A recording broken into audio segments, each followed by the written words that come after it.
Hey everybody, welcome to Bloodlines and Backdrops. I'm your host, Amber Janae. I've got a really awesome guest with us today. This is John Gilbert. No, it's not Uncle John Gilbert, okay?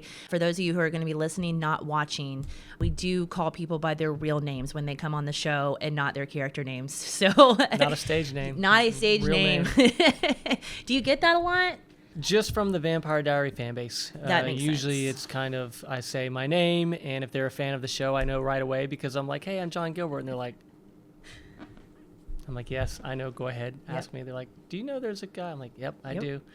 And then, yes, is it your real name? Yes, it's my real name.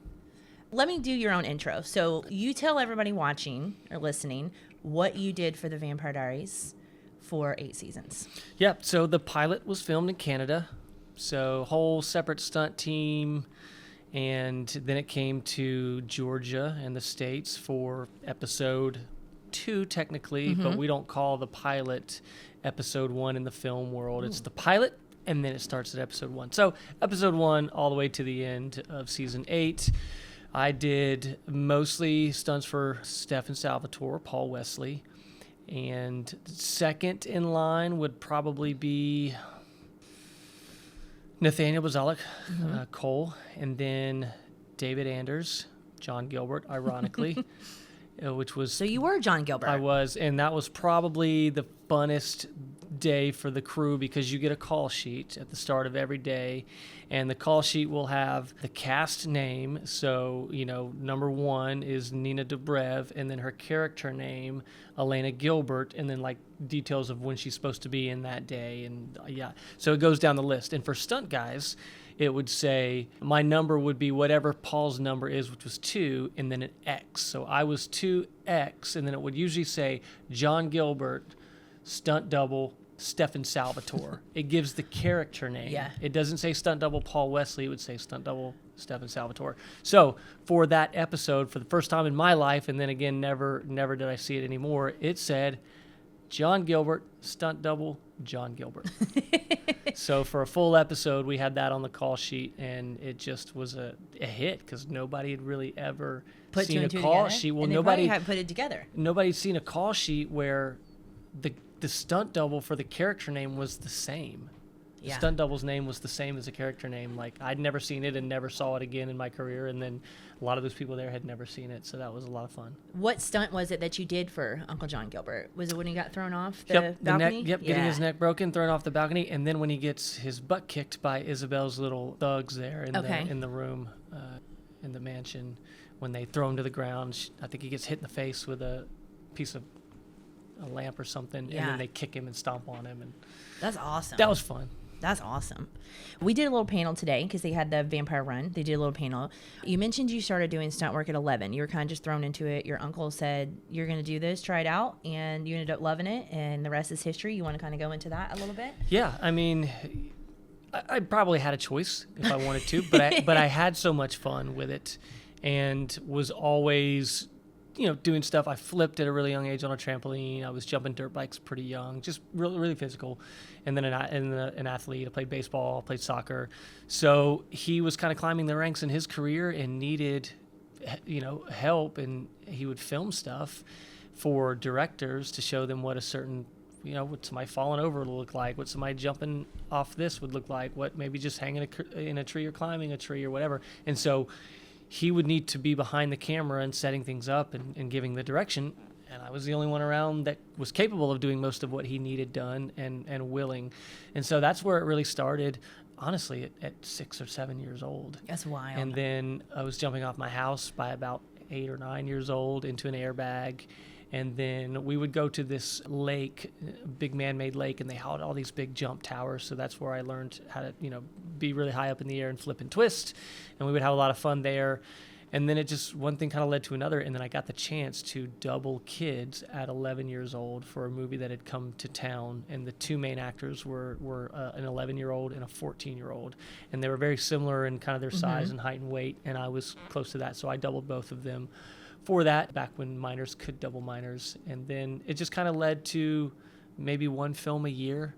There might have been a year in there where I didn't do a film at all, but pretty much from 11 years old all the way till I graduated high school at 18. I think I graduated high school with 7 credits already. Wow. So 7 shows in that 8-9 years. That's amazing. So when you started doing Vampire Diaries, was that a move for you? Did you end up moving here full time, or were you traveling back and forth from your residence to Georgia? It would lead to a move down the road. However, initially for the first 4 seasons, it was driving back and forth. Wow. It's a 6.5-hour trip from Wilmington to literally the stages in Decatur. And I mean, I had that trip down to the minute. I knew exactly when I could leave the house. And yeah, it was literally, I would drive down Sunday night and I would drive back home Friday evening, and I would drive down Sunday night. And for 8 months out of the year and 4 years in a row for the most part, occasionally I would get a week here and there off where I would stay back and work on One Tree Hill, or it was a light episode or just a light segment. And other than that, I was driving. Yeah. Driving. Okay, one thing you talked about on the swear, and I want to mention this. Well, I do want to mention this as well. So I want everybody to know that it is his wife's fault that Lexi died. So we do have to bring that up. He is the guy that is making out with his girlfriend in the alleyway when Damon compels them, and then he gets killed, right? Damon kills you, and then his now wife is the one that tells the police that it was Lexi and gets Lexi killed. So people are going to know that. It's not good news for her. It's not good news for her. No. Lexi is one of those that we really miss. Yep. Sweetheart, too. Luckily, she's not in the acting game anymore to take the criticism. But, yeah, that was originally just going to be cast as somebody else. A lot of times when they have a pretty small part that's got some action in it and maybe not lines heavy, they'll cast a stunt guy to do it. Oh yeah, just so they don't have to cast the actor and then hire a stunt double. Right now you're paying 2 people for somebody that really one person could get the job done, and they like my look. I love Julie Plec, and she just loved to throw me in wherever she could. It was awesome. But they wanted me. They just said, "Hey, this part's going to be you, and you're just going to be kissing some random girl." And I said, "Well, hey, can I see a picture of her? Do you guys have her cast?" And that the producer was like, "No, it'll be somebody good looking though. You'll be fine." And I was like, "Okay, well, second thing, I'm dating a girl pretty seriously. I think she's pretty good looking, and she actually is an aspiring actress. She can act. She's done some things." And so they said, "We'll put her on tape and send it to us." And so I did, and they liked her, and she got the role. That's awesome. Yeah. Aww, so, yep. Look at you guys lifting each other up. Yep. I love that. Yeah, I just didn't, I didn't want to go down that road. As a stunt guy, you usually don't have to worry about that. Mm-hmm. It's the actors that usually you're going to have to worry about A, nude scenes, or B, kissing other people. And it's tough when you're in a serious relationship with somebody in your personal life to kind of start opening those doors, even for professionally. It's still tough. It's still in your mind. And so I didn't really want to start entertaining that. And then also being called for those roles. I mean, there were some guys that would take on nude roles or take on certain things, and then now word got out that that's the guy that does those scenes, so let's call him. Yeah. And you don't want to be that guy. Yeah, I didn't want to be that guy. Not for that. Not for that. Plus, I would say stunt doubling and acting, they're not the same. They're not even close to being the same, probably. So no. That makes sense. That does make sense with that. So let's talk. Okay, so you've got a book. Give us a rundown on the book you're writing. Yep, and then I've got some scenes here that I want to talk about that you sent for season 1. But let's talk about the book. So tell us what you're working on and all that good jazz. Yeah, I'd been kicking the tires for a while, just doing little voice recording, brain dumping all my career. Just different shows that still stand out, dialogue with actors and crew people that still stand out. And just had a bunch of material and didn't really know how I was going to tie it in, what it would look like. And I have 3, but there's 4 stunt guys that are kind of now legends that have there may be more now, but at the time that had written books. And I had 3 of them, and I loved them. I found them fascinating, but just the general public, I'm not sure how well they went over with just the general public. Again, it was probably something you had to be a nerd and be in the industry to know and want to buy the book. So I just thought, well, why do something that's going to take 8, 10, 12 years and put time in it and put money into it if it's just going to kind of be a nerd hobby thing that nobody reads. So I had friends that knew I was kind of kicking the tires on this, just say, hey, why don't you do it on one of the shows you did? You know, One Tree Hill was pretty hit and iconic, and then Vampire Diaries was as well. And I said, hey, you know what, that may not be a bad idea. Well, I came here last year to do the Vampire charity run that Scotty does, and that was really cool. It just kind of got me back into it, at least with the fan side of things. And I said, you know what, there's a new wave of Vampire Diary fans coming in that I think would probably be interested in some new material, not necessarily like a new show, but just something of like, hey, here's some behind the scenes stuff. Here's some new outlook and how we did things that maybe isn't out there right now, that I thought, if nothing else, maybe they'll find it entertaining, even if nobody else will. So then we started kicking the tires on it, focusing it more towards the Vampire Diaries. I got serious, worked with a friend of mine that's an artist on a cover. We have what I think is going to be a really cool cover. And then I just got to kind of putting all those brain dumps together. I'm about halfway through. So we're about 50% done with the book, and I have a book coach helping me out through this. I'm hoping to have it all in her hands to edit, push to publishing, go through that process by the end of this year. Oh, that would be amazing. So then when the book's out and you do your little tour, you'll have to stop in Mystic Falls, and you'll have probably the only place I'll have to go. Yeah, you'll definitely have to come to Mystic Falls, and then we'll have to follow up on the podcast too to see how the book's doing, because we'll push it. I'm excited to read. I don't even read a lot, but I love stuff like that. I love behind the scenes stuff. That's my favorite thing to learn. Any kind of, like, if I'm doing a tour even somewhere else, I love watching videos behind the scenes. I want to know what's going on with things like that. So I think people are going to like it. And I think you're right in the sense of, we had Paris, the Impression Prince, out there today, and he does a lot of impressions, and people are looking for more. They want to know more. And as we've said, one of the reasons we do this podcast is because Presley will tell you 2 hours just is not enough for us to tell all these stories. Yeah, so, no. I mean, like I say, I've got a book that I need to be careful not to make 10 hours. Yes. Because then it gets boring and nobody can read it. So there is a time, I'm trying to make it about a 4 to 5 hour book so that it's readable, and it's hard to cram 91 episodes in 8 years of your life. That's really crazy. 5 hours. 91 episodes. That's more than half of the episodes, right? Mm-hmm. So yeah, that's amazing. So, and if you go and look, don't fully quote me on this, but I think I am, outside of everybody that has ever worked on the show, I think there's six people that have worked more episodes than me. And it's Ian, Paul, Nina, Caroline, Kat, and possibly Zach. That's wild. And that might be the only 6 that have worked more episodes than I have. All right, well, you heard it here. He played Stefan almost more than Stefan did, so... That is. Actually, before we get into about the book, I do want to talk to you about the clock tower, because you mentioned one of the questions that we get asked a lot is if it was green screened. They want to know if it was green screened, if it was green screened. I know it wasn't, because I saw it film. Particularly, I saw when Damon and Elena discussed taking the cure up on the clock tower, and then the scene when Catherine jumps off. So can you kind of tell us how they did that stuff? Yeah, that's all wire work. That was new technology. Probably 25 years ago it was introduced, and they really were able to dial it in really well over probably the last 20 years. We have some really cool systems and machines that are pneumatics and electronics that can they can fly you around. You see all these superhero movies, and they're doing all these 3D movements. They're on wires. And so that was a wire rig, and that was the time that we had gone to do Sleepy Hollow. My uncle got called to do Sleepy Hollow back in Wilmington, and we were kind of looking for a little bit of a break to be back home a little bit. Again, another show that, if you can imagine, was probably going to have as much or more action than the Vampire Diaries. And as a stuntman, you're kind of always looking for the next biggest and best thing. But I knew I would come down and help out with Vampire Diaries and still take the bigger roles.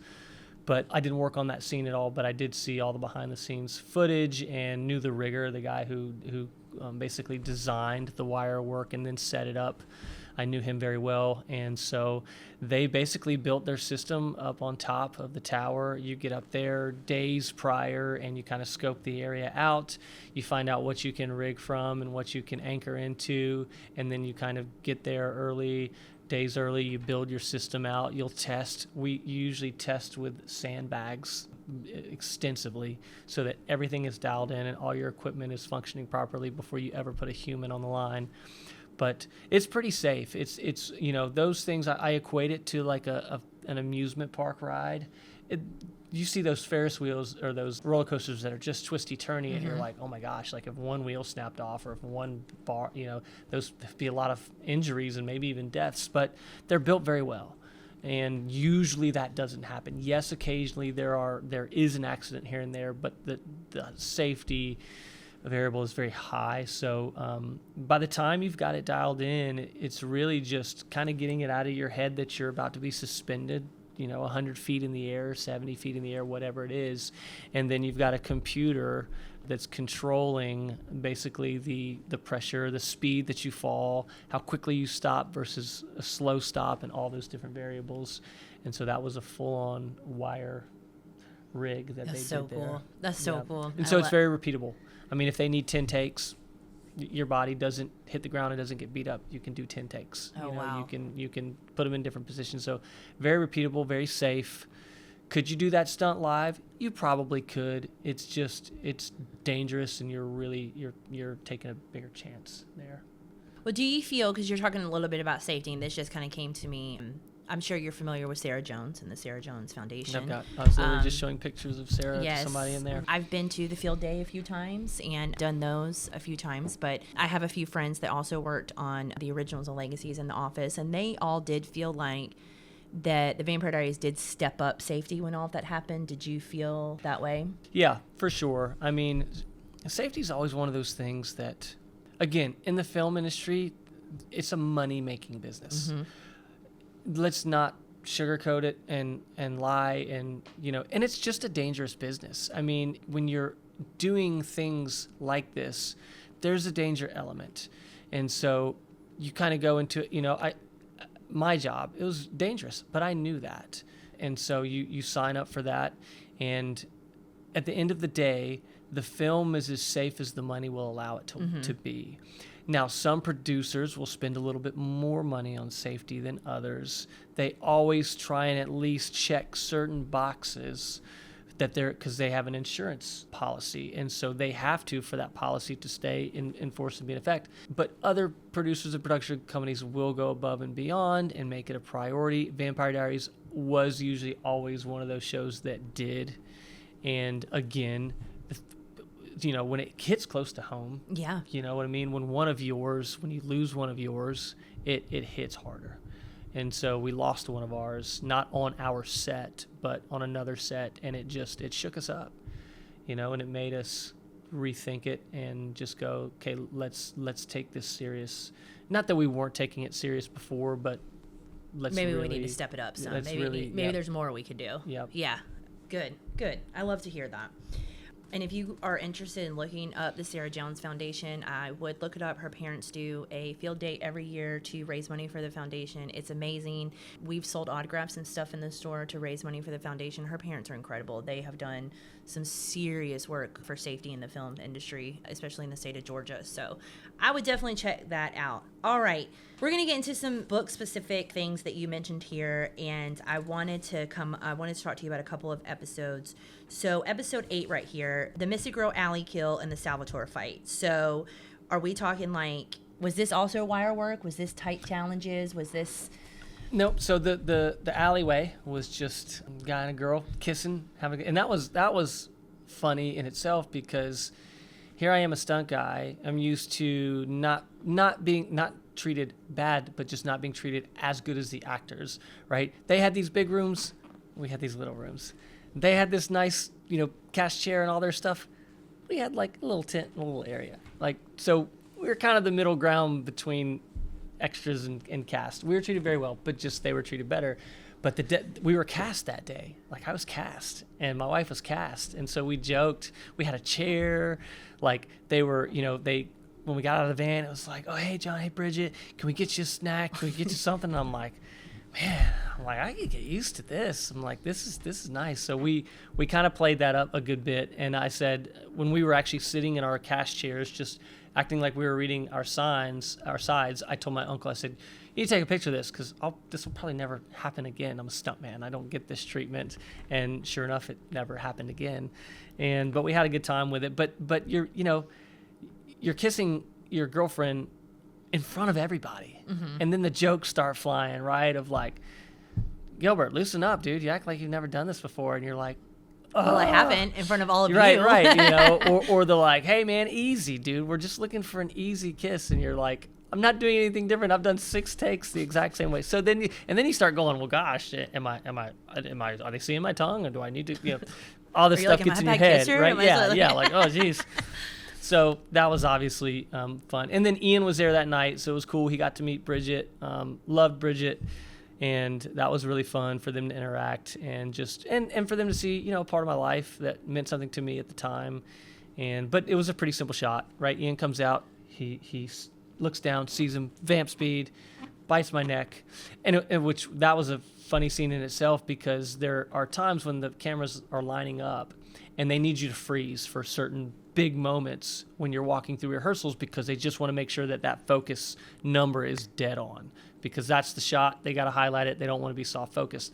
And so one of those shots for Ian was literally his teeth right on my neck and me kind of on my girlfriend like that, and I could feel Ian like breathing on my neck, and I'm like, dude, and he's like, oh, come on, Gilbert, you like this? And I'm like, but just you have fun. I mean, at that point in time, you roll with it, and you're in very uncomfortable positions on a film set, and you just kind of go with it. Your family at that point. Yeah. But so that was pretty easy, run of the mill. He kind of just dumps me off to the side. I land in the concrete, and then I have to lay there dead for the next couple of shots. The fight was no wires. That was in Stefan's room, right? Damon's sitting at the desk, I think. Mm-hmm. He comes in through the doors, and then they get up and tussle. I want to say Paul runs over, punches him, or Stefan runs over and punches him. Then he gets up, then they tussle. Then he throws Ian down to the I think there was a dresser there. Mm-hmm. Throws him down, runs over, punches the mess out of him. Damon, kicks him off, gets up. He vamp speeds him up against the wall, kind of pins him there and has him. And then I think he stabs him with something non-lethal, but just basically like, hey, I could have got you, but here, it hurts. It's not going to kill you kind of thing. And then that's the end of that fight. That was our first kind of big fight with Damon and Stefan, the first big one. The first stunt I did for Stefan was the football tackle on the field. Okay, that's the next episode. So that scene is very popular. So that's the episode where Damon finally tells Stefan everything, right? Like he's like, hold on. So Friday Night Bites, the first stunt that I did was episode 3, Friday Night Bites, where Paul is playing on the team in practice. Okay. And they throw the football over the middle and they throw it too high on purpose, and then Tyler like drills him to the ground. Right. Okay. And then later, Stefan and Damon are on the field. I think episode 12, Stefan and Damon are on the field. And Damon like throws himself the ball. He like throws the ball way downfield and vamp speeds. And as soon as he catch it, Stefan like drills him to the ground. And that's you. That was me and a guy named Dave. Yes. Okay, that was you. Okay, yep. So that episode. So yes, that one that might have been 11 actually. I think that might have been the last one that we recorded. But that one is so popular. That whole scene is very, very popular. So that's fun. That's you doing that, because that whole scene with them tossing the football. Now, I think in the series that was a very pivotal point of, maybe they don't hate each other so much. Right. Do you remember where that football field was? It might have been Decatur. It might have been Decatur High. Okay. If I remember correctly. Was it right down there? I knew we were there a couple of times. It might have been right on the side of their football field. Because we know they went to Monroe quite a bit as well. Uh-huh. And yep, we did. Monroe got, actually, when all the Vampire Diaries stuff started back up, it got too popular down there, and that little school couldn't keep up with all the visitors, so they ended up painting over the Timberwolves. It's not even there anymore, but yeah, okay, so Decatur High, we'll have to look that up. All right, so. Don't fully quote me on it, but I know we were there a few times. It could have been that one. That's it. It's worth going to look at, because I didn't even know Decatur High was one of them. I only knew about the one in Monroe, so that's good to know. I remember that football field did have good stands, because I was like, God, this is high school football. Jeez. Elena's car flip. Yes. Okay, so that is episode 11. So we that was the episode we just did. So what was your role in that scene? So I was the character standing in the road that she hits. Okay. Which later I think becomes Noah. Yes. Right. Yes. Which we find, and then he's one of the two vampires, I believe. Or no, he's the one helping Anna. Yeah, we're getting and then to stalks her in the school, and yes. they tussle, and Ian and Stefan and Damon show up and help out. But yes, no, that was a huge night. Anytime you're flipping a car, it's just stress levels through the roof for us as a stunt team. You want it to go right. You're just, it's a lot of prep. It's a big scene. How you do those things in the old days, they would have a little half ramp, and you would drive the car, and only half the two of the tires, one side of the car would hit the ramp, and boom, it flips over. And it was exciting for Dukes of Hazzard, 1970s. But in today's world, where you just want to see roll after roll, they have what's called a cannon, and it's this hydraulic pressured cannon that's mounted underneath one side of the car. And there's a button igniter, and usually the driver in the car operates the button. It's a very skilled, to do one of those stunts is a very skilled position. There's only about a handful of people that do most of those car stunts around the business for the last 30 years. And in fact, the stunt woman that did this was the stunt coordinator for the pilot in Canada. Okay. Yep. So we brought her down because we knew she was a good driver, and the relationship she had with Pascal, who was the producer. He's like, hey, could you bring her down? We're like, sure. And so the cannon is a button, and the minute that the driver hits the button, it fires the cylinder into the ground with so much pressure that it launches, it flips the car, it launches the car. That's a separate piece. We shot that in three pieces. So approaching the crazy creature standing in the road, we actually shot that in reverse. A good camera trick, right? So the car was literally touching my kneecaps. 3, 2, 1, action. Car hits reverse. So then the inside is going away, and then the outside is going away. But when you reverse that film, you're coming towards it. So that was shot in reverse going forward. And then breaking the windshield was camera mounted on the inside, and the car was stationary. The car was not moving, and I had an apple box built up on the outside, and I had a back pad on with a little spike that would break the windshield. It was an actual real windshield. They didn't score it or anything like that, because windshields shatter a certain way, and sometimes when it's the fake glass, you can kind of tell. So that's why we put some spikes on my back pad, and it was just me on action, running in, hitting the box, and turning to my back, and boom, smack the windshield. The first take I did, it didn't break, and it was like, and I knew it didn't break, and I was like, well, that sucked, that hurt, and I turn around, I look, and it's like, hey, are you good? And I'm like, yeah. They're like, okay, the windshield didn't break. I'm like, yeah, I see that. And they're like, what do you think we should do? I'm like, let me just back up 10 more feet and run faster and get a little bit more momentum. In the second one, I cracked it, and my back kind of sunk into it. So that was the windshield cracking, and then the cannon roll was literally nobody nearby, cameras locked off, nobody near them, and flip that car. And it's a big scene. You usually have a lot of prep. The car team goes in and builds a roll cage around the driver, so that if any part of the car were to collapse or give way, the driver is still protected in the little shell. And then we do the full-on racing harnesses that are in race cars. They're drilled into the floors, a full 5-point. She had a helmet. She had a Hans device, like the whole deal. Has anybody ever told you have an incredible memory? I do. I actually, so audibly, not so much. Like, that's why I was never really good remembering names and things like that. But I do. I can see something and almost remember it. I don't know, at this point, 25, 30 years later, Yeah, I can still draw the way like my 4th grade history class was laid out. Yeah, the details you're giving right now are incredible. Like, Yeah. I could not, rewatching the episodes, things come to me as I'm rewatching, but if someone were to ask me right now what I saw film, episode, blah, blah, blah, blah, blah, I'd be like... Well, and I am rewatching these episodes to help write the book, and it's refueling a lot. It's refueling a lot more. You do have to see to kind of see it to do it.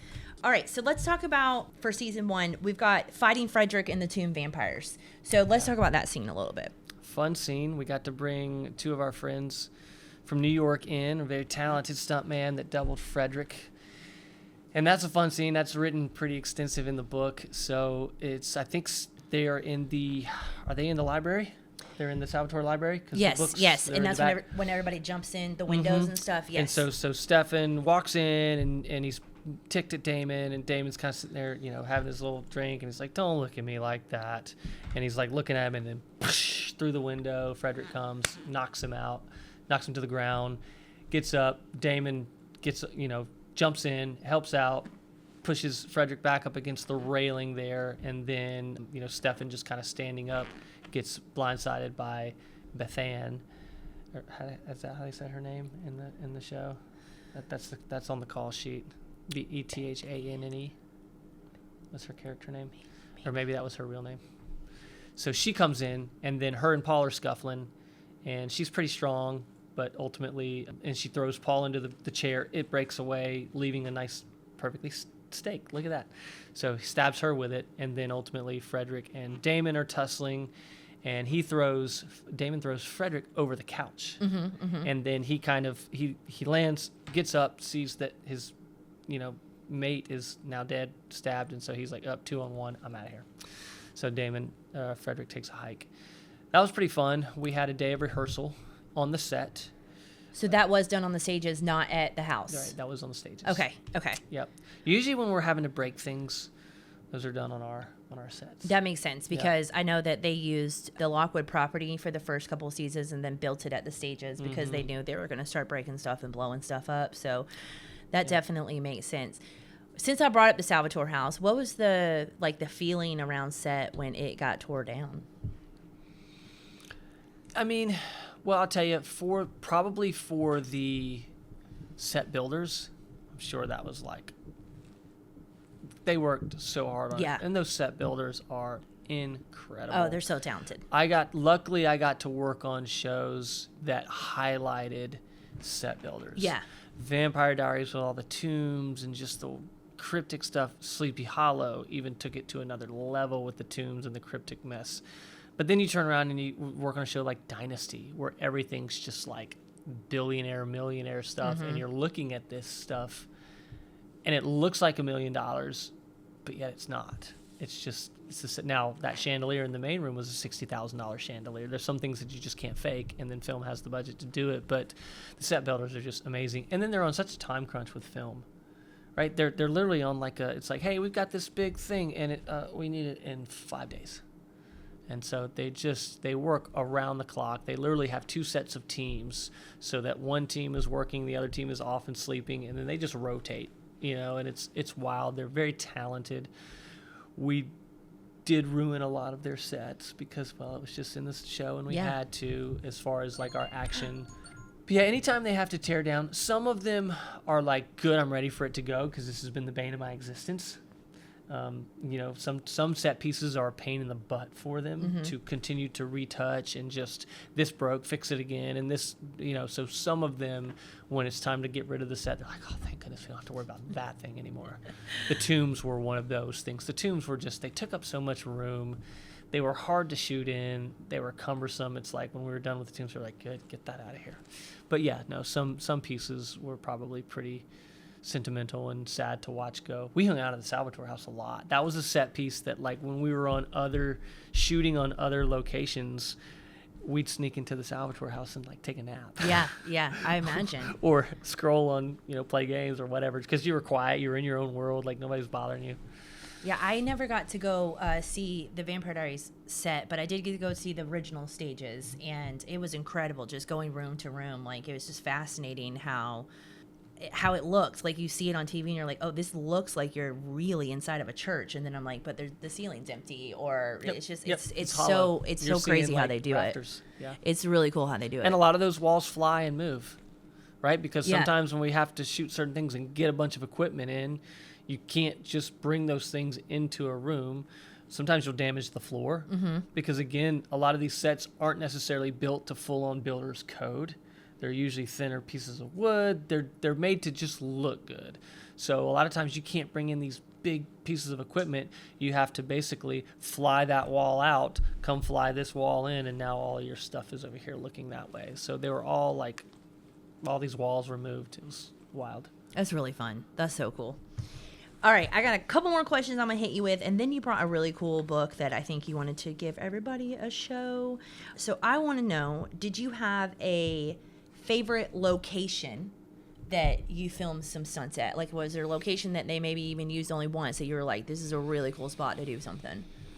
Evander Holyfield's mansion. Down in Fayetteville? Yeah.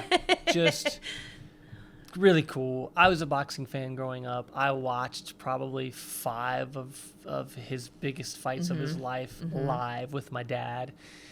And so that was really cool. Never expected to get to talk to him and interact with him, though I did, and that added an element of it. But even just seeing a house of somebody that's just got that much money was pretty fascinating. He had his own baseball field with his own scoreboard that Coca-Cola made, and he had a bowling alley on the 2nd floor, and just all this crazy stuff. And his trophy case was just amazing and just wild. It didn't feel like a house. It felt like a museum, but it was really cool. So for those of you who aren't familiar with, Evander Holyfield's was Klaus's house when he was in Mystic Falls. So now you're right. Like when he gives Caroline the horse photo, that's the house that they're at. So that gives you the idea for that. In fact, when John Gilbert gets his neck broken and thrown over by Damon, that's the front terrace to the Holyfield mansion. Okay. That's literally the grand terrace with these 2 big flaming bowls that you're just like, this is crazy. So we were rehearsing that day, and we used an airbag. It was a 10 by 14 airbag that we placed kind of near the ledge that I would fall into. And so we got there early to set all that up and just test it, just feel it out and get our pressure for the air. Because sometimes with a bag, depending on the height you're hitting it from, you need to set your fans to a different level, because if it's too stiff, you'll hit and it's like and you could bounce, but at the same time, if there's not enough air in it, you could hit and sink. So you got to kind of dial in your air. So we were doing that, and then we had some time on our hands to kill, and you can't give stuntmen time on their hands to kill and their equipment. So we took so my uncle was like, dang, if TikTok would have been around then. He's like, we got like an hour, you want to play around? And I was like, yeah. So here I come with the mini tramp out of the trailer, taking it upstairs. And of course, if a producer would have been there at the time and been like, why the mini tramp right now? I don't know, just gonna play around. Yeah, let's not do that. But again, we didn't have that to worry about, so I carried the mini tramp up there and I set it on the terrace, and there's that ledge, and I'm just hitting that thing and doing flips and twists and landing it, and just we're one-upping each other. And I go up to do one, and I look down, and Holyfield's just like looking up going, he's like, "You're crazy, man." And I was like, "You're like, oh my God, that's a compliment. What a compliment from Evander Holyfield." Yeah, exactly. So, and I did one more thing, and then I kind of walked over and started talking to him, and he was really fascinated by what we did. And of course I was like, well, I'm a big fan of yours, and it was really cool. That's awesome. All right, last question, and then I'm gonna let you show off this little book you have over here. Yeah. Speaking of your book, so I want to know, what do you hope the Vampire Diaries fans are going to take away from these stories? Because you've got some awesome ones. I could sit here and talk to you for like 2 hours. Like, I'm very excited for you to come back and tell us more, because you storytell really well. So I do hope you do an audiobook as well. You probably should. It will be an audiobook. I have the guy reading lined up already. He's a voice actor, and it's going to be good. He's got a good voice. Good. So yeah, so what are you hoping fans get out of your book? Just some behind-the-scenes stories of what we did, the life we lived. I mean, it was our life. Mm-hmm. I think when you're on the outside, it just looks cool, and it's like, man, they're so lucky, and man, well, it would be so cool to do that. And I let you know what it's like to do that. So many hours. The hours are crazy. We tell everybody a normal film day is 12 hours, but especially I remember when the Vampire Diaries was around, because it was the night shoots, right? So it was 12, 14, 16-hour days easy for you guys. You would be ecstatic with a 12-hour day. Yeah. You would be you'd be like, yes. They called it, my friends in the industry say they call it Friday Day. Friday Day, where, you technically are supposed to get off on Friday, but it's 6 o'clock in the morning on Saturday. The sun's coming up. Then you have to be back to work on Monday, and they're like, we didn't get a full weekend, okay? Yeah. A lot of nights on the Vampire Diaries, a lot of nights on Sleepy Hollow. Those 2 shows, if I could have not, I was so ready to not work nights anymore. Yeah. Because it's cold in the winter, freezing in the winter. I mean, I would do stunts in 28-degree weather. And so hitting the ground hurts worse, and you're not loosened up. You can't get loosened up. You can't get loosened up in 30-degree weather. No. And so, but that was part of the job. But that's all in the book. I mean, I tell you about Crafty being the secret place for everybody, right? Because it's where all the snacks were, and it's where like good conversation happened. The temperature of a lot of these stunts, the background. Again, I take you through my life, and because I got engaged on the show, I got married on the show, I had both my kids on the show. There was just a lot that happened in my life from start to finish on that show. So I give you guys a little bit of that as well. I'm excited. I think it's going to be really great. So you guys, we'll let you know. Like, we're going to stay in touch with John, and we'll let you know like when the book's ready to come out, and we'll push the hell out of it for you because we're very, very excited for it to come out. So, and then you'll have to come back. But John has a little special thing that he brought, and I'm going to let him tell you guys about this book, and maybe he'll let me take a couple of pictures that I can put on our Instagram. For sure. But this book is amazing. So I'm going to let him show you guys this cast gift that he got. He said from season 8, so I'll let you take over. Yep, so there's the Infinity logo that was just on all the merchandising at the end of season 8. Really cool little logo. I don't remember who designed it. But so this, usually we get wrap gifts at the end of the season. Every department does something. Usually like your camera department will do some little tchotchke camera with the logo engraved, right? You kind of do something cool like that. We always did shirts, swag, hats, sweaters, just something. I would usually be the one to design the logo and what it would look like. I loved apparel designing. I love designing in general, but I did a lot of the apparel design for us. And then the producers would usually come with something kind of big, and it would go to the department heads, and then it would go to usually obviously the cast, the main ones, and then it would go to usually the 2 or 3 main stunt doubles. So the Paul double, the Nina double, and the Damon double would always get the producer gift. That was usually always the good one. That was one that was like, oh yeah, this is nice.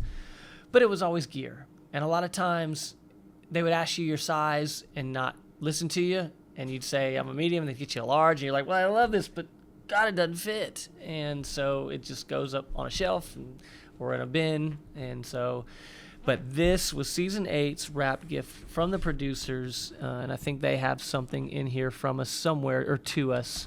But there's all these little, it's a yearbook. It's a literally 8-season yearbook. Amazing. And there's just so many, like that's from Julie, and then Kevin, and the actors have something in here to all of us. The stunt team, we did have a page that we did the same thing, like, Dear Diaries. At the time, the stunt coordinator was a guy named Paul Burke. My uncle had kind of not come back to the show after that, just other shows come to calling.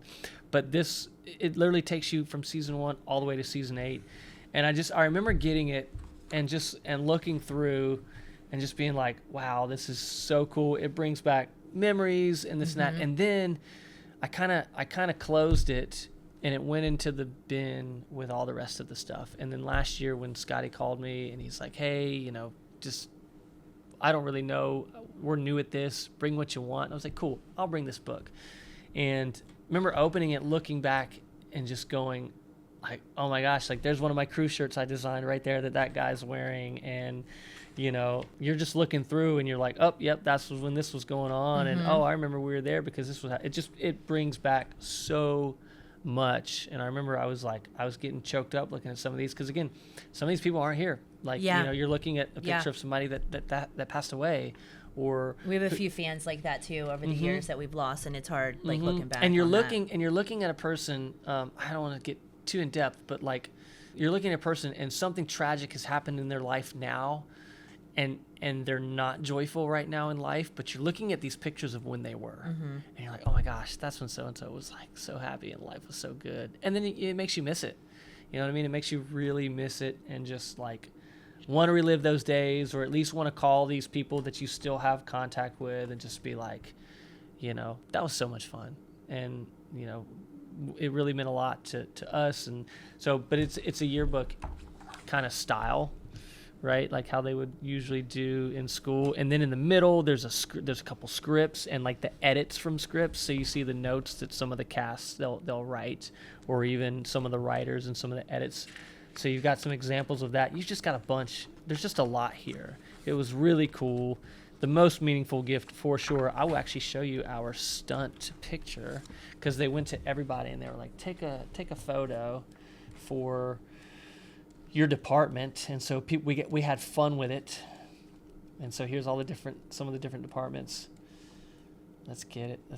I think I'm in here 4 or 5 different times. They got me sleeping in here on one of them. There's someone sleeping at the Salvatore house that you were just talking about earlier. Yeah. We slept a lot. You're tired. I mean, like, and any break you got, any hour you got to just like go crash. Yeah, get a little you quick crashed. nap. Yeah. Boom. There's one right there in the bed. Yeah. And In you the know, action like bed, just. yeah. We have Funny, that at the visitor crazy center. stuff. We got Damon's bed at the visitor center. Yep. So let me find our stunt page. It's a really cool picture. Yep, Larry. There was Vicky. That's Larry's girl, Vicky. Yeah, sweetheart. There's Sarah. There we go. So this is what we did for our stunt photos. So this was like the main people that worked on season 8. And so that was kind of who was there at the time. And they were like, just get who you want to get to form a stunt team. That's actually my uncle who did the first 4 seasons as stunt coordinator. And then there was the then coordinator at the time. So that's who wrote the little message down there, Paul Burke. Paul also doubled a few characters in the show as well. There was the Trevino double most of the time. God, she kind of looks like him in the face. I can see that. Who did she double? Nina. Nina. Okay. Nina and Caroline. There was also Nina and Caroline double. She doubled Nina a lot. She did the jump off of the tower. Oh, the hell yeah. wires. Okay. She did the wire work off the tower. So yeah, so just 3 kind of cool pictures, and this is one of my favorite ones. Like the cards are going flying, like we're going at each other's throats. We just had a really cool time shooting this photo shoot. But this is so fun. Yeah, ultimately they put this book together for us, really well done. Like it's almost like a grimoire. Almost like yeah. It's really cool how they did it. So love it. Like I'll pick it up every now and then. I actually, since Scotty, made me bring it back out. Didn't make me, but I did. This doesn't go back in the storage. No. It goes to my office and on my shelf. Good. Because I like to look at it every now and then and just relive those days. I'm using it for the book as well because it just sparks the pictures, spark the memories. I agree. The pictures, when we go deep dive in to look for photos of filming and stuff, it does spark a lot. Social media or anything? Anywhere to follow you? You know what? Keep up with it? I was telling I have to tell this story all the time. I'm the weirdo that does not have social media. I know. Well, you're gonna have to be the weirdo that gets it so you can promote the book. So and how that is, everybody's like, wow. I mean, like every stunt guy I know promotes themselves, and I was like, I was never a self promoter. I was working a lot. And so when you worked a lot, you didn't really have time to promote yourself, and I didn't care to because I was working. Mm-hmm. And then I had my own website that I designed. At literally every feature of my website, I designed. A lot of hours on the screen, a lot of hours on the computer. I updated my content regularly. I updated all my own demo reels and action reels. I edited what we shot for a lot of our rehearsal. So when you would do a scene, they would want you, if it was big enough, if it was just a punch, then you wouldn't do it. But if it was like, Catherine and Stefan and Damon, that big fight that they had in, is it the Lockwood Mansion? Lockwood Mansion, the masquerade ball. Mm-hmm. When Elena's outside and getting hurt at every stab. Yes. So that was a huge fight. That was a full rehearsal day, and we shot a previs. Well, I would edit a lot of those previs. That would take 8-9 hours sometimes. I mean, I'd be editing through the night. So I was constantly on a computer so much that to have social media and to have another thing to like have to look at a computer for, I was just burnt out. Mm-hmm. And it's one of those things. It's like if you haven't taken that drug, you don't know what you're missing. So I just still don't have a social media. Does your wife have social media? She does. Okay. I probably will. You know what? I mean, and again, with the book and with maybe just something for the book where you just push out content. Yep. I think I'm going to have to. I think it's going to spark it. We'll help you push that out too. So just let me know when you make it, and then I will have everybody tell you that you need to make one. So they'll all tell you. They'll all say it in the comments. I know. So, peer pressure is usually the peer pressure. So because they're going to want to read the book, they're not going to know where to get it if you can't tell them. So. I know. For sure. Well, John, thank you so much for coming on. This has been a great interview. I think the fans are going to love this. I think the fans are going to be excited to hear about the book. I'm going to love to have you back. We'll put a couple pictures of this on our Instagram, and when John gets social media, we'll tell you where to follow him. But other than that, join the world, I guess. Y'all know how it is here. Stay safe, stay vampy, and remember, in Mystic Falls, nothing is ever as it seems.